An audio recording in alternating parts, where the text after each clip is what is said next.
Miidiyooleen soossilsaa nu beekanii waan jiraniif. Daree niwusiin nu beekee jira waan ta'eef.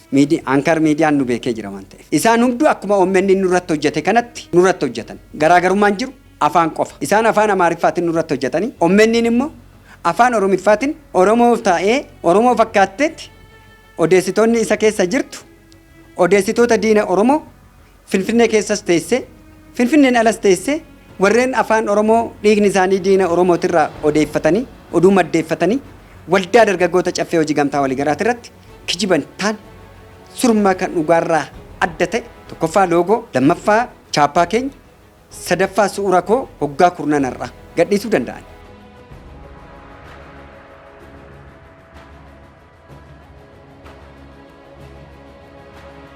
Innumti har'a guyyaa har'aa kana barreessitan inni ana intarviina gootanii fi barreeffama keessatti irratti kan dubbifanne nu odeeffannoo nu umtuu isinii kennuudhaaf isinii bilbilaa baane nuun kaasne har'a bilbiltanii isumaayyuu waan isinii taatu qunxurattanii waan isinii fayyadu qofa keessaa baafattanii waan miseensa fi uummataa fi tokko nu taasisu keessaa harcaastaniitti hadhaa baasuu barbaaddan.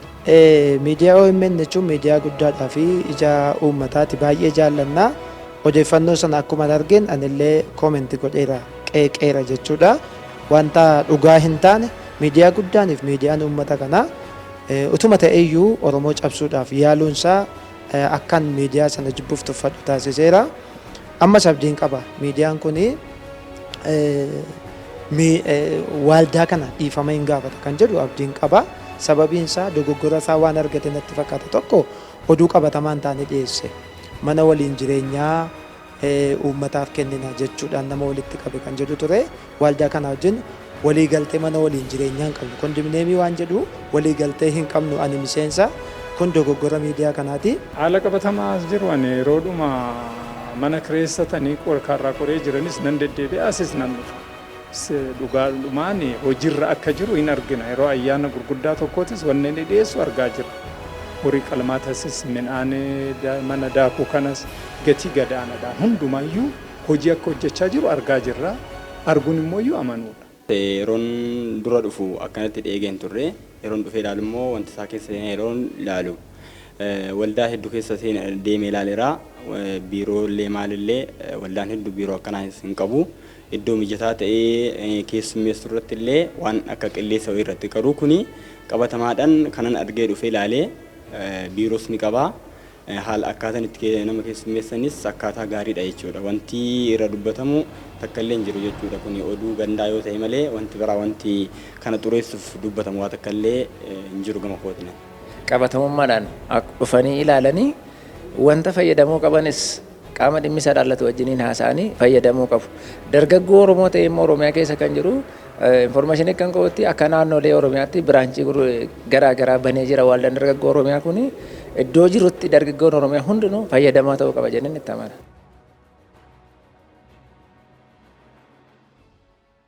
Shama harka fuuni kabajamtootaaf jaalatamtoota hordoftoota caffee miidiyaa biyya keessaaf biyyaan alatti kan argamtan akkasumas qaqqaalii saba Oromoo kan taatan miseensonni keenya martu keessan kabajamtoonni fi jaalatamtoonni miseensota waldaa dargaggoota caffee hojii gamtaa waliigala warreen immoo gorsa dhuftaniitis warreen samoona erga OMN torban kaleessaa jechuun guyyaa gaafa 15 ji'a 5ffaa ibsa baasee calqabee yookaan odeeffannoo jedhee holola oofuusaa nurratti gaggeessee odeeffannoo fudhatee odeessitiin wal qabatee odeeffannoon sun surma gongoma kan dhugaarraa fagaate ta'uusaa warreen dhuftanii mirkaneeffattanis baay'eetu jira. Ergasiis viidiyoolee adda addaatinis isin hubachiisaa jirra. Isin beeksisaa jirra. Egaa waldaan dargaggoota caffee hojii gamtaa waliigala yeroo marasaa warreen akkana an OMN'dhaa addatti wanni nu gube nu aarseef isinis hin beektu.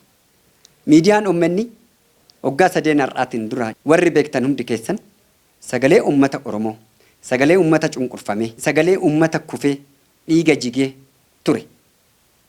Wajjin deemaa turres amma dhumaatti baay'ee jaalanna turre. Deeggaraas turre. Yaadanis humnaanis egaa akkuma Oromoon jedhu ogeessi duddaa galanni isaa dhuufudha jedha. Ogeessi duddaa galatan qabu. Surmaayyuu OMN'n akkuma nu'uyyuu hin beekne nutu ommenni beeka malee ommenni nu beeku akka ummataatitti ummata hundaa beeku jechuun hin danda'amu ummata Oromoo Oromummaadhaan beekuu qaba haa ta'u malee garuu addatti jaarmiyaa waldaa dargaggoota caffee hojii gamtaa waliigalaa adda baasee beekuu qaba ture jechuudha Oromoo nu beekee waan ta'eef miidiyooleen soossilsaa nu beekanii waan jiraniif daree niwusiin nu beekee jira waan ta'eef ankar miidiyaan nu beekee jira waan ta'eef isaan hunduu akkuma ommenni nurratti hojjete kanatti nurratti hojjetan garaagarummaan jiru afaan qofa isaan afaan amaariffaatiin nurratti hojjetanii ommenniin immoo afaan oromiffaatiin Oromoo ta'ee Oromoo fakkaatteetti odeessitoonni isa keessa jirtu odeessitoota diina Oromoo Finfinnee keessas teessee Finfinneen alas teessee warreen afaan Oromoo dhiigni isaanii diina Oromootirraa odeeffatanii oduu maddeeffatanii waldaa dargaggoota caffee hojii gamtaa waliigalaa irratti kijiban taan surmaa kan dhugaarraa adda ta'e tokkoffaa loogoo lammaffaa chaappaa keenya sadaffaa suura koo hoggaa kurnanarraa gadhiisuu danda'an Ameerikaanii Kanaadaa Ingiliiz Araba keessa taa'anii oduun ta'in biyya keessa taa'anii hojjetaniiti innumti har'a guyyaa har'aa kana barreessitan inni ana intervii na gootanii fi inni intervii miseensota gootanis waliin gitu oduun tokko harka lamaan hojjetamu odeeffannoo madda miseensotaa jettan torban har'aa dabarsitan barreeffama keessanii tarasitti kan dubbifanne nu odeeffannoo nu humtuu isinii kennuudhaaf isinii bilbilaa baane nuun kaasne har'a bilbiltanii isumaayyuu waan isinii taatu qunxurattanii waan isinii fayyadu qofa keessaa baafattanii waan miseensa fi ummataa fi tokko nu taasisu keessaa harcaastaniitti hadhaa baasuu barbaaddan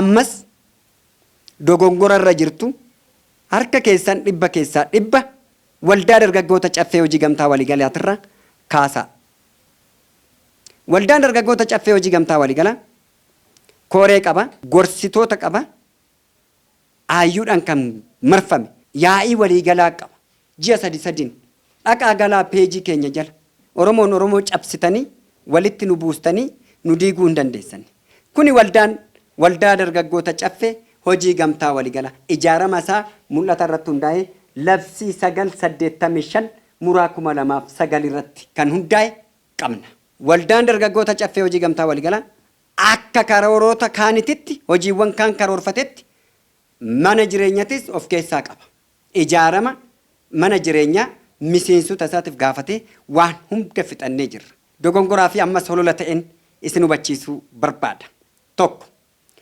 ooditii ta'een beeku erga dhaabbatee jettan kuni gabaasa ooditi ripoortiti ooditi ripoortii tokkooti kunis ooditii lammaffaati ooditii sadaffaadhaa amma ooditii ta'aa jira an hoggaa sadaffaadhaa ooditiin tanaa dura hin ta'uudhaafis hin danda'u hoggaa sadaffaasaa gurraan ala fixata waan ta'eef dhiitee bariitee ooditiin kun ooditii yoo jennu akka adda baafattan ooditii keessaa hin qaba waldaan ooditii keessaa hin qaba ooditii mootummaadha garuu mootummaatu ooditii godha qaamni addaa akka ooditii ta'ee hin beekne jettanii waldaa dargaggoota caffee hojii gamtaa waliigalaa ይሄው አማሪፋን የጨፌ ወጣቶች ሁለገብ ህብረት ስራ ማህበር የኦዲት ሪፖርት የአዲስ አበባ ከተማ ሳይሆን የኦሮሚያ ክልልም ሳይሆን ፌደራል ረት ጃረምኔ አፋን ሆጂ ፌደራል ፈየደምና ብዮሌ ሰመርቱ ከሰጥ ወጀን ኩኒ በርኖታ ሲኒፍተ የገሩ ጃርሚያሌ ኦሮሞት ረት ዱለበው ኢጃራማ ሰባ ኦሮሞት ረት ዱለበው ኦቱ ዲስተኒ ሞቱማ ፌደራላ ወጅን ወጀታ ጀተን ዶጎንጎራ ፊ አመስ ኡመተቱ ራጋ ሲንረት ባዋን ተኤፍ ኦዴፈኖ ከነ ፉዳቻ ከንጅርተን ራጋ ፉዳቻ ከንጅርተን ወሬ ኦዴፈኖ ሲኒ ከነን ሚሴንሶታ ኬኛው ዱንተን ቢኔሶታ ከተይ ቤክተኒ አማ ቦደስ ከንጅሩረት ፔጂ ኬኛ ጨፌ ሚዲያ ዩቲቪ ጀለገልተኒ ቲክቶክ ጀለገልተኒ ፌስቡክ ወልዳ ጨፌ ወጂ ገምታ ጀለገልተኒ akka hordoftan san kan darbe achirratti waan kijiba isinitti fakkaate hoo jiraate yuutiivii keessa seenati viidiyoo laala san kan darbe hololoota warra kasaaree warra kufee yeroo mara isin wanni akka kanaa waan isin hin madaalle dubbachuun gabaasuun gadi baasuun sirrii miti. Tokko lammaffaa bilbila sagalee qulqullaa'e nama dubbistanii lammaffaa eenyummaa keessan hin ibsitanii ripoortaroonni keessan eenyummaan isaanii hin beekamu eessaa akka dhufan ga'ee isaanii hin ibsan maal akka hojjetan hin ibsan kabaja uummanniidhaa qabnuuf malee kabaja ripoortaroota keessaniif qabnuun oduu hin ta'in kabaja uummannichaaf qabnuuf jechan deebii koo laadha. Isumaayyuu akkasitti miti kanan laadheen. Isumaafiyyuu gaafin ani isin gaafadhe maaf hin deebisne. Gaafiif deebii walii goonu maaliif wannan isiniif deebise wannan isin gaafadhe maaliif keessatti makanne hoo dhuga qabeessa sagalee uummataa yoo taatan sagalee uummataatii miti isin waan ta'eef ida'amtoota diina uummata Oromoo waan taataniif ijoolleen uummanni keessa jirtu sirreeffama godhadha. Waamichaan akka hoogganaa yookaan pirezidaantii waldaa dargaggoota caffee hojii gamtaa waliigalaatitti isiniif dhiyeessu. Uummanni kuffisuuf deemaa jirtu hoo ta'e kuffisa. Uummanni simboo isaa dhabee jira waan ta'eef uummata keessaa baatanii jirtu na keessaa ilees baatanii jirtu. Oduu torban darbe dabarsitanii irratti nurratti baastanii irratti ifatti akka eefama nu gaafattan. Eefama akka jaarmiyaa waldaa dargaggoota caffee hojii gamtaa waliigalaa seera qabeessa kan ta'e kan simboo kan qabu kan Oromummaan Finfinnee keessatti utubee qabate kan ammootummaa jijjiiramaa wajjin hojjetu kan eefama akka gaafattaniif waamicha koon waamicha kabajaa isiniif dhiyeessina. Maqa balleessii nama hidhaa nama hiisisa pirezidaantiin akkana godhaa no waan isin caalleef karaa hundaanuu waan nu dadhabdaniif nama hidhaa nama hiisisa eenyu hina eenyu hiisisna nan argattan nun argattan hoggaa 10 ji'a 3 mana hidhaa naman turee ba'eedhaan hidhaan maal akka fakkaattu anatu beeka akka keessan ji'a 3 hidhame ji'a 4ffaatti ba'e fiigee biyyaan baanne jaarmiyaan jaarmiyaa irratti hin ka'u miidiyaadhaan walitti hin ka'u miidiyaa saba tokko jaarmiyaadhuma diinagdeedhaa jiru kan fakkeenyummaa waldaa maccaaftuu lamaa fakkaatu kan cabsuudhaaf deemaa jirtu waan ta'eef harka keessaa walitti sassaabbadha.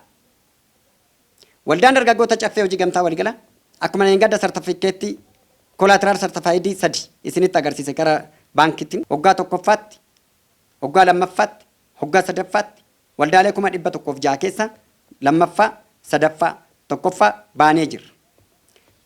Waldaan keenya yeroo ammaa kana ani ambaasaadara Itoophiyaa Naashinaal Kooperaatiif Soosayit ambaasaadara nuuf hidhameeti gabaarraa bitanneeti moti.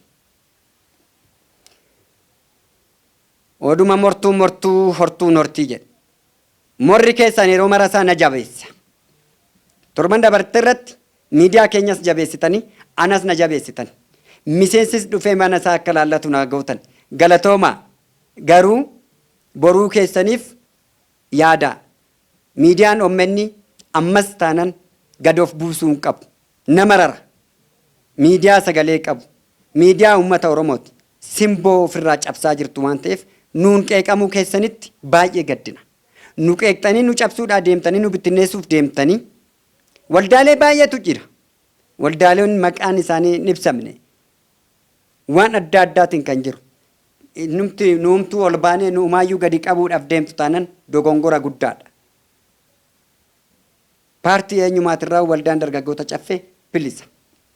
Ammaan booda wannoonni akka kanaa nurraan eegamini rakkoon irra ga'uuf asuma asitti sabni Oromoo ummanni Oromoo mootummaan Itoophiyaatis akkanaaf beeku shakkee wannan jiruuf waldaa oduun ta'in xiyyeeffannoon isaanii anarratti waan ta'eef dhaabbanni oduu jiru loogoo dhaabbataa fayyadamanii oduu jiranu suura koo deddeebisanii narratti fayyadamuun adda na baasanii na kennaa jiru waan ta'eef diina Oromootiif dabarsanii na laachaa jiru waan ta'eef ummanni Oromoo hundu waan narratti raawwatamuuf asuma asitti akkanaa beektaniif ogguma dhagaa fuutuun bakka narkuttu beekee jedha Oromoon.